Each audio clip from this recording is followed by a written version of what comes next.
Real Housewives of New Jersey. I believe this is episode 4, y'all. Okay. So, first of all, let me say that I love me some Jen Fessler. I think she is so funny, and she's messy, and she just gets it. She's good TV. I just think she's so entertaining. That just Jen Fessler. She just, I don't know. You meet people who just, you see people on television, and you just like, oh, I like her. Like she just makes me laugh. She's one of those people, Jen Fessler. Anyway, she's kind of like Margaret, but she's like way less messy, than Margaret. She's more lighthearted and stuff about it, you know. Anyway, so the first thing we see Joe and Melissa. They're getting their house built. I heard there's some issues going on with their house, that they owe some money or something going on with their house. Anyway, Joe and Melissa is getting their house. I don't know if that's the new house that they're building. Ooh, snatched it right on off. Let's just do the rest of this review without the glasses. Because clearly, my God said no. Now, mind you, I'm blurry, but it's fine. So anyway,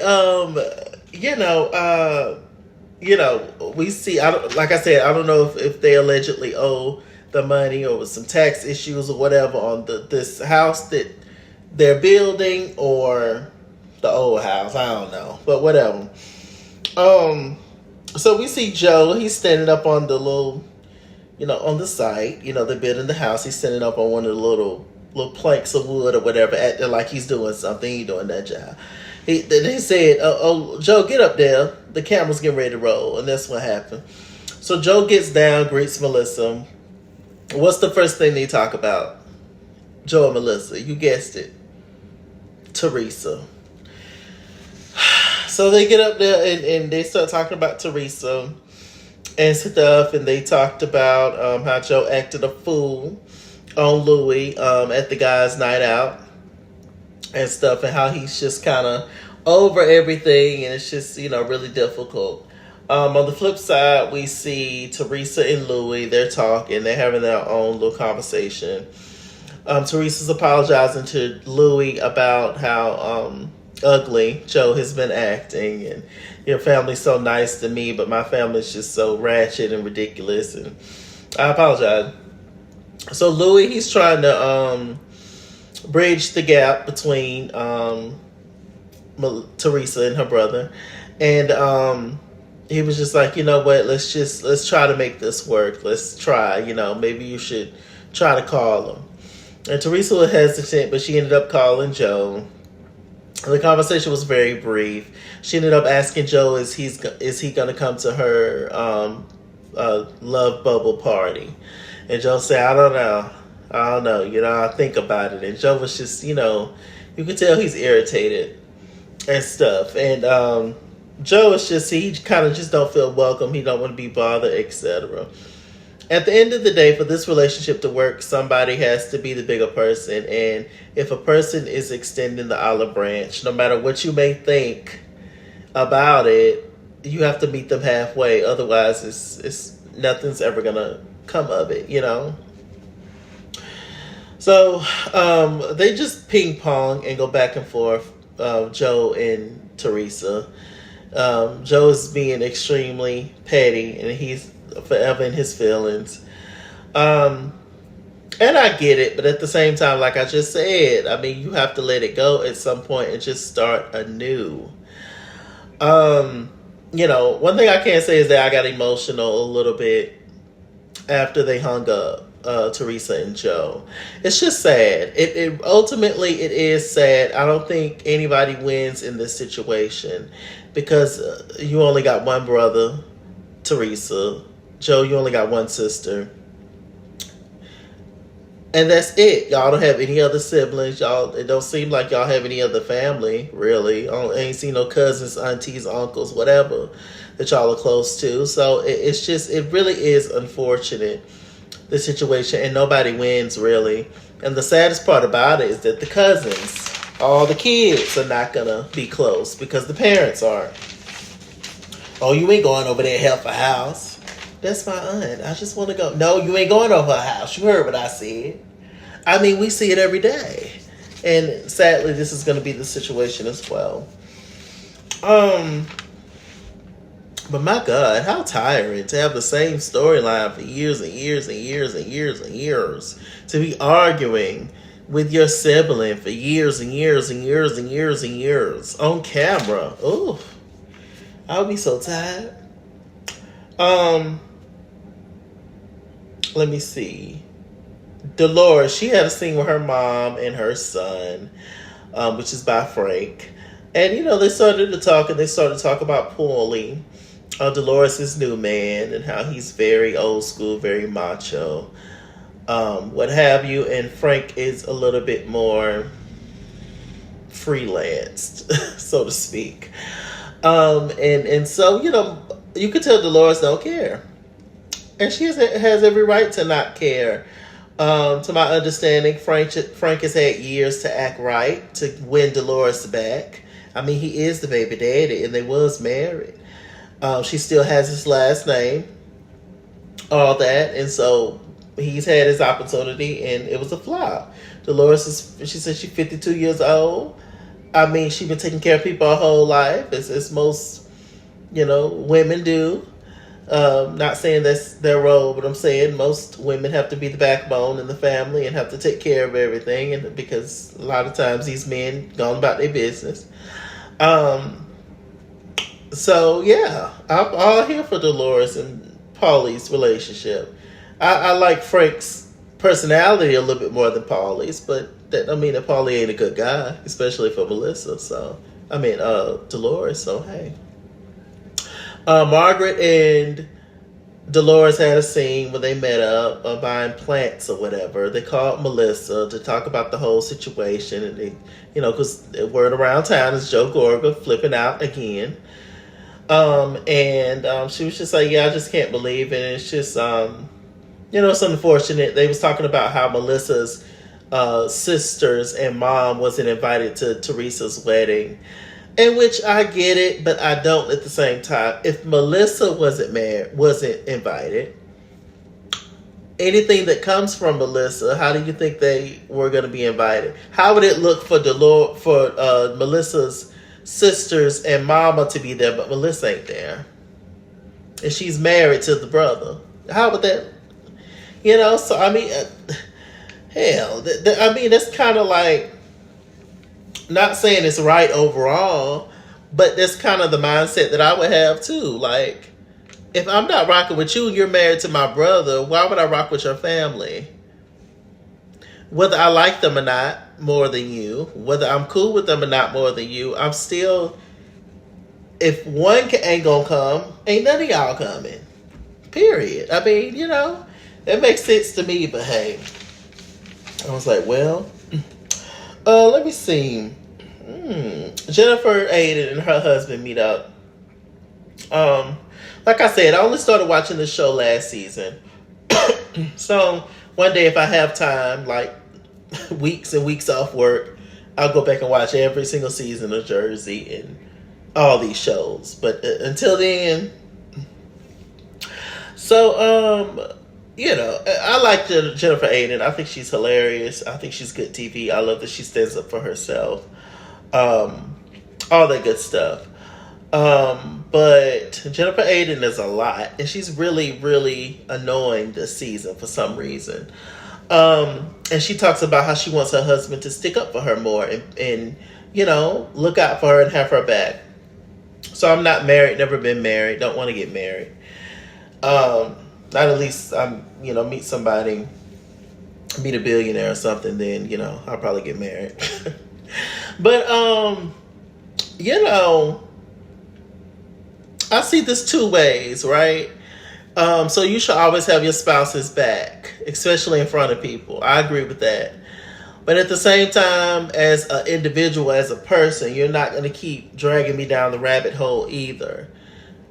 The fact that you show out every time, you as my wife, I'm speaking for Bill, you as my wife, the fact that you keep showing out every time we go out. But you want me to take up for you every time and get into and fight all these men and stuff? They could probably beat my tail. And then if I get beat up, you gonna punk me down and say, how you let them beat you up? You ain't worth this and da. I'm sitting there trying to have your back. It ain't my fault that I get beat up, ma'am. So I'm sitting here bloody. Every time we go out in public with the group, you show out. And I gotta take it up. That's not fair either, Jennifer. So, I mean, I understand what you were saying. And it's something to be, not saying that he should cuss you out in front of people. Or nothing. He should have your back, but he don't have to be loud with having your back like you are. Everybody communicate differently. And if he over there with the guys having a good time, like, and you over here with the girls showing out, fighting every time, like, why can't he say that the issue might be you? You know? So I don't know. They just, Jennifer and Bill just seem like two completely different people. And he looked like he over it half the time to me. I don't know if he's over the show, over the cameras, over her, a combination. I don't know. But I wish the relationship the best. I know, he cheated and blah, blah, blah. But my God, Jennifer is tiring this season. What's going on? Okay. So, Jennifer Fessler and Rachel, they meet up and had a conversation. They're clicking, two of the new girls, as well as Danielle. But they decide to get together and, chit-chat, throw a little shade. So Rachel told Jen that Jennifer Aiden hit her up and was talking crap about Dolores. And then Jen told Rachel that Jennifer Aiden hit her up and it was talking about Margaret. So it was just like, Lord, like that Jennifer Aiden, she's starting mess and cashing checks. A true housewife. Okay, so we get to the love bubble party, Teresa's love bubble party. We see we see three of her daughters. Three of her four daughters are all pretty and lovely. Especially that oldest one and that last one. The oldest one and the baby girl, they look just alike. They look just like Teresa. Just like Teresa. Not saying they're more gorgeous than the other two. I'm just saying I brought that up to say that they look just like Teresa. And it's one in the middle looks just like Teresa. It's one, I think that's Gabriella, the second oldest. She don't look as much like the other one. She looked more like her dad's side of the family, Joe Judice. But all beautiful girls, and yeah, they all have beautiful thick hair and pretty eyes. All those Gorgas, as well as Joe Gorga, beautiful eyes, and his kids, beautiful eyes, nice thick hair, beautiful. Hopefully they're not messy like their parents. Let me see. So, one thing I don't like, Joe Gorga called Melissa. She was getting her makeup done on the way to the party. Joe Gorga last minute told Melissa that he's not going to the party, but he want her to go in place of him to, stand in for the family. That's not right. Joe, that's your sister. And you know how she feel about me. And you know we done had our issues. But once again, I got to take all the hits that Teresa could possibly throw at me for the both of us. That was a coward move. He said he told Teresa through text message, but still, like, mind you, Melissa made her own decision. She decided to go ahead and go to represent them. But it's just like, how many times does she have to do that? I don't know. This marriage thing don't seem like it's for me, y'all. It's too much compromising. Like, I don't know. If I don't want to do something, I'm just not going to do it. But, shouts out to all the married people out there. I'm sure it's beautiful, amazing, lovely, successful marriages out there. I just haven't experienced any in my lifetime so far. So, yeah. But, I was just like, well. So Melissa ended up coming.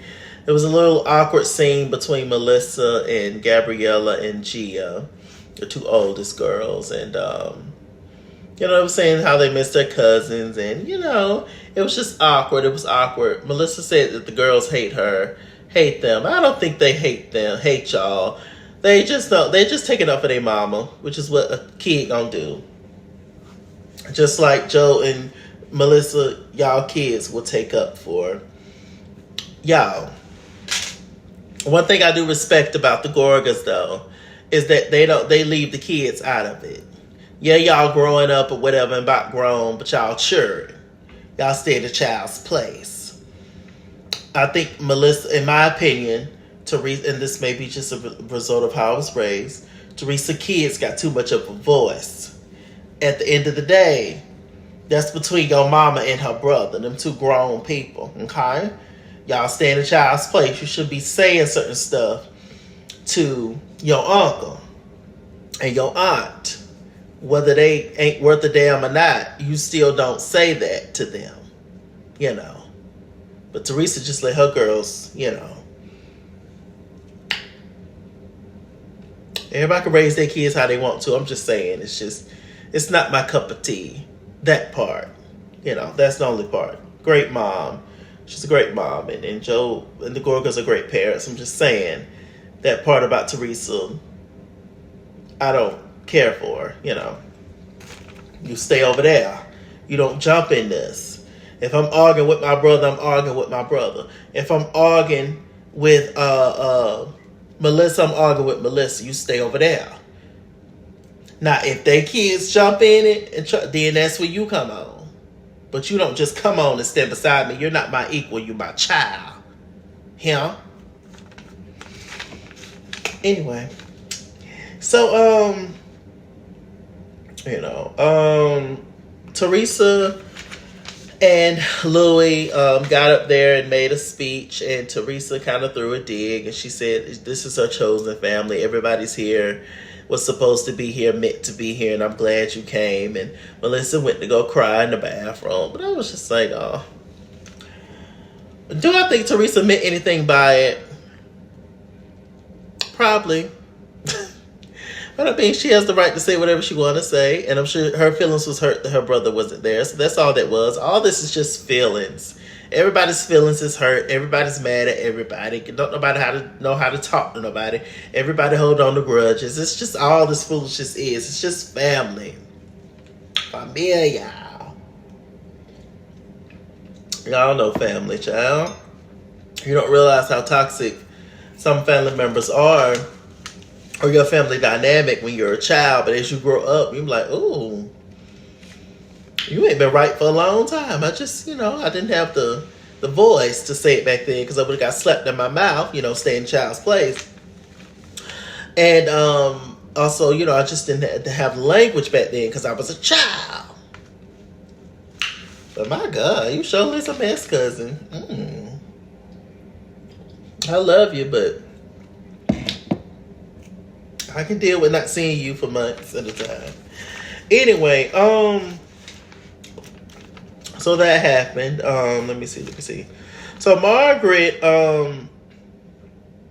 she goes over to Jennifer Aiden and said, why are you talking about me to Jen Fessler? Jen Fessler told Margaret what Jennifer Aiden said, which was basically that, Jennifer Fessler, she has a marriage counselor, knows one, and so she was trying to suggest one to Margaret and her husband.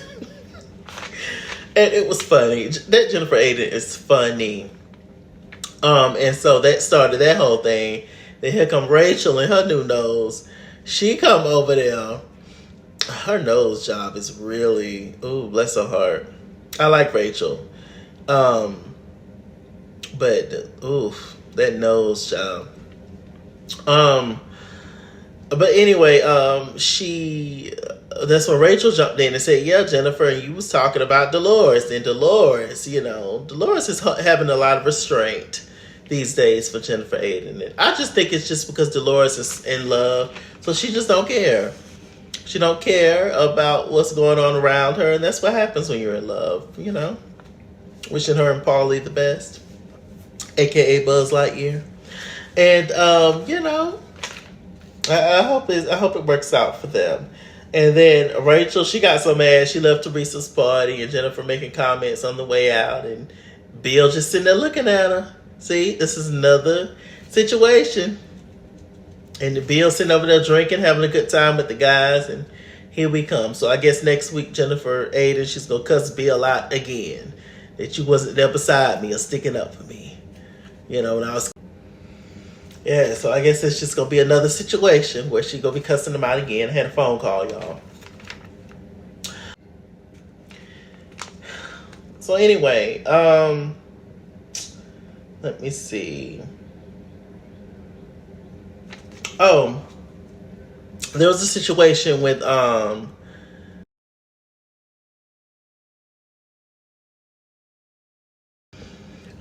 annoying family. See, keep getting phone calls. Anyway, y'all go take these chopped up videos. You hear me?